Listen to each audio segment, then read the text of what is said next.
তুফান সিনেমার বিরুদ্ধে নকলের অভিযোগ, আর এই অভিযোগ করেছে খোদ প্রিয়তমা ও রাজকুমার সিনেমার প্রযোজক আরশাদ আদনান। শুধু তাই নয়, তুফান সিনেমার টিজার নিয়ে করেছেন তাচ্ছিল্য।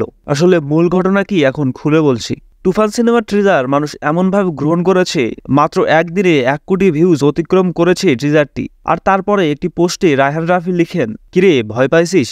মূলত রাফির দর্শকদের মতামত জানার উদ্দেশ্যে এই পোস্টটি করেন তিনি। কিন্তু এই পোস্টের পাল্টা একটি পোস্ট করেছে প্রিয়তমার প্রযোজক আরশাদ আদনান, যেখানে তিনি লিখেন, নকল পণ্যে বাজার সয়লাভ, হ্যাঁ ভয় পাইছি এত কপি ও নকল দেখে। মূলত তুফান সিনেমার টিজার দেখেই এমন মন্তব্য করেছেন এই প্রযোজক। তবে তার পোস্টটি নিয়ে ঘাটাঘাটি করে দেখা গেছে, শাকিব খান ও রায়হান রাফিকে নিয়ে এমন সমালোচনা মোটেও ভালোভাবে নেয়নি নেটিজনরা।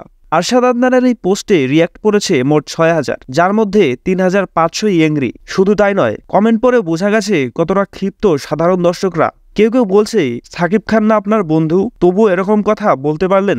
আবার অনেকেই লিখেছেন, মান্না ভাই একটা কথা বলে গিয়েছিলেন যে ফিল্ম ইন্ডাস্ট্রিতে কেউ কারো বন্ধু নয়, এটাই চরম বাস্তব কথা।